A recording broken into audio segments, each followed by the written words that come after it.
Hello everybody, Excalibur here, and I've got an unboxing for you. It is the Justice League Dice Master set. This is, again, the two-player starter kit that all the other sets have come up with, only this time it is dealing with Batman and Superman, Wonder Woman, that kind of thing. So let me go ahead and get this undone. The unfortunate thing is they've got the little plastic or little tape tabs here on each side. There we go. I didn't want to do that. Oh well. There's one. And there's two. Alright. Open her up and let's see what we have. Well, like every Dice Masters kit, we have this nice little plastic box in here. We've got the new updated rules. So here we are. Dice Masters by Mike Elliott and Eric M. Lang. And here are the components. We should have 44 custom dice, 38 cards, and 2 dice bags. So the paper ones, and there are multiple cards available for each character per se. So it's a standard getup. I think there are some updated rules in here, but here is the middle, the playmat that comes with the game. So everything is as normal. Let's set this off to the side here, and we will open up our main package. We'll just undo this one side here.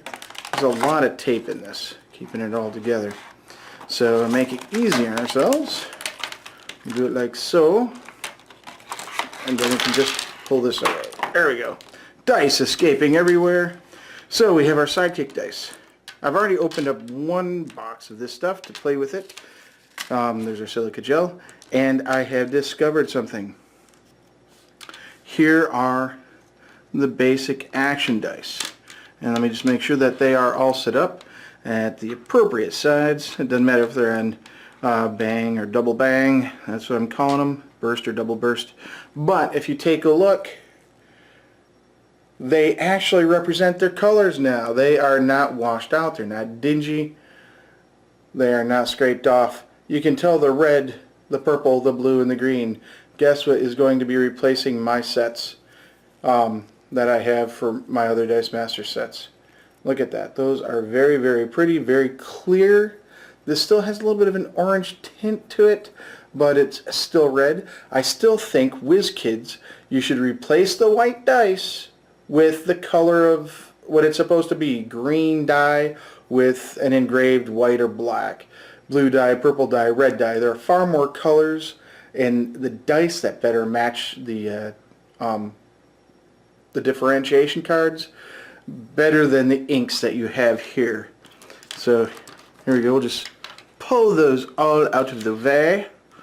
Purple, purple, blue, blue, and I think we've got the green here. There's all the green. We're just missing a purple, and there she is.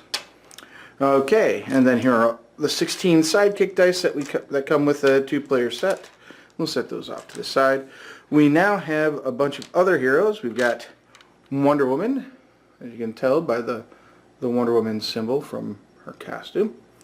We have Batman. Cashew Batman. We've got Superman. So, and they were stuck together. So the original 3 Justice Leaguers, Batman, Superman, and Wonder Woman, are all in the base set. We have Martian Manhunter, who is one of the original Justice Leaguers in Justice League and Justice League Unlimited. We now have Green Arrow, and I would much prefer seeing a green die for Green Arrow, but I guess that works. There we go. Those are all the Justice Leaguers right there. Oh, and we also have Zatanna. An interesting first character for Justice League. So that leaves us with 2 villains. We have, I believe this is Deathstroke the Terminator, and we have Darkseid, which is the upside down Omega. There we go, Darkseid. So in the base set, they give you a crap ton more heroes than you get villains. So basically, if you and your friend are going to fight, using this, you're going to be going with the 4 character, 2 per each character, and then you'll have 2 heroes versus 2 villains.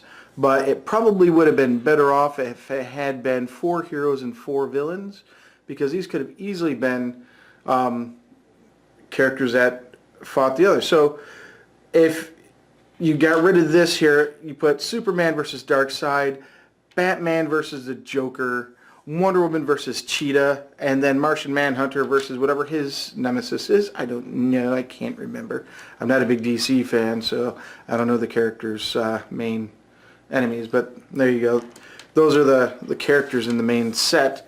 2 villains and 2, 4, 6, 8, 10, 12 heroes. So, well, 1, 2, 3, 4, 5, 6.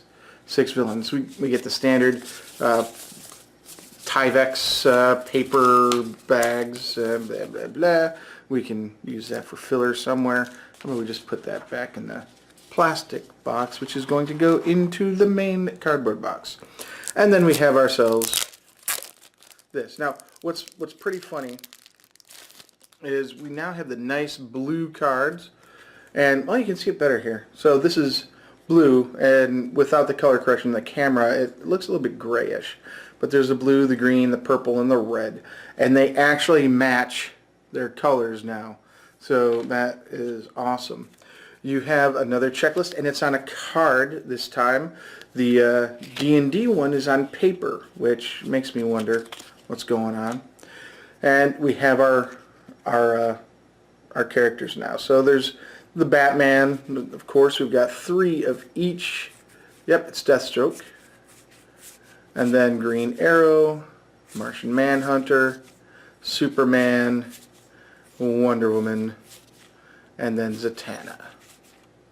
And then we have our basic actions, which are Anger Issues, Casualties, Fist of Fury, Phantom Zone, Pick Your Battles, Righteous Charge, Save Civilians. This is a really good one. Whenever you field a sidekick this turn, reduce the fielding cost of another die by 1. Draw a die from your bag and put it in your prep area. This is going to be off the hook for any type of Gobby deck or Angel deck or anything that deals with sidekicks. This is going to be scary, scary good. Then we have Shockwave, Villainous Pact, and Vulnerability. So those are all the cards and all the dice. This is a pretty fun set. There's a lot of team-based mechanics going on. So let's find the Batman that does it. Batman, Bruce Wayne, is pretty cool. When fielded, you may purchase a basic action die for 1. So you can reduce a basic action die's cost down to 1.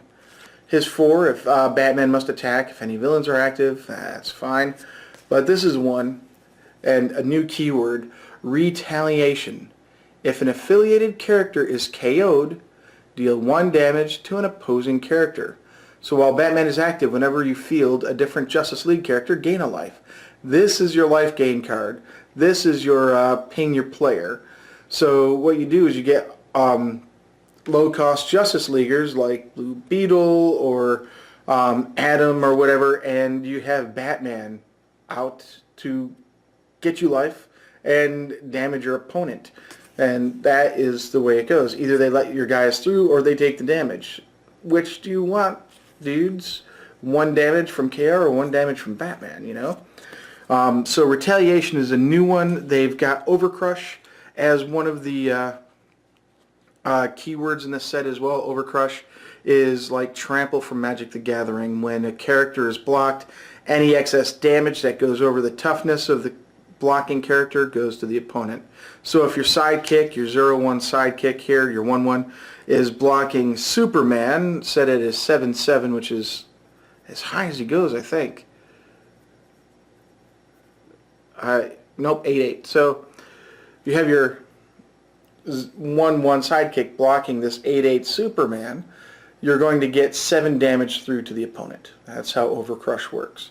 And that's a pretty nice mechanic that they actually turned into a keyword. You don't have to spell it out every time, and that's pretty awesome. I think all the keywords are now in the back. Here we are in the lexicon.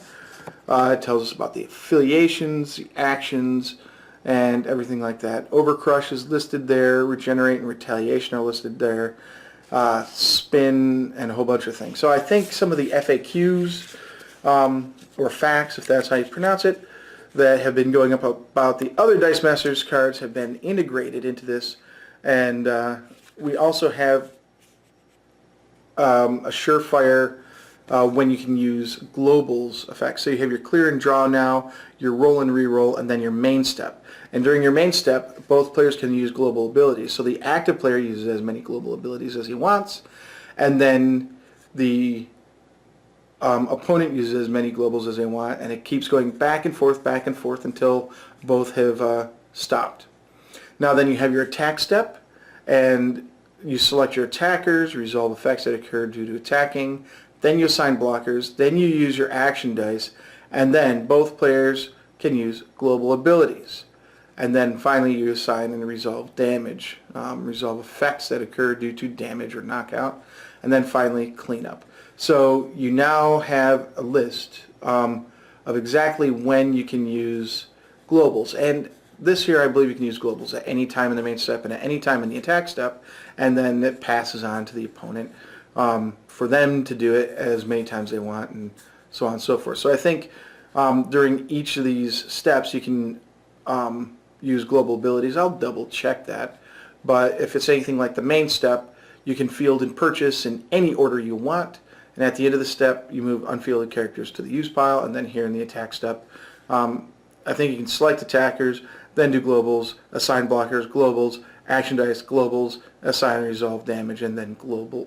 You can't do globals after that, and you can't do globals during cleanup. So the only time you can use globals on your opponent's step is during the main step and the attack step, and you have to declare it after your opponent has said they're not going to do any globals. So that is a pretty nice addition. I don't remember if the originals have that so clearly worded. So this has been the Justice League DC Dice Masters unboxing by WizKids. It is very, very fun. There are a lot of interesting cards and different ways things play off of each other in this set. And I'm really looking forward to putting a team of alternate Justice Leaguers and alternate Avengers together using different superheroes from the different sets. Call it the Amalgam universe if you want. I think if WizKids took Dice Masters a step further and went into Pokemon Dice Masters, it would completely explode the planet, and everybody would be extremely happy. At least Pokemon players.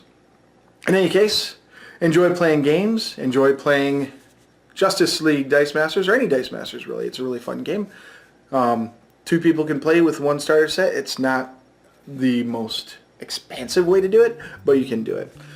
And until next time, this is Excalibur, and I am out.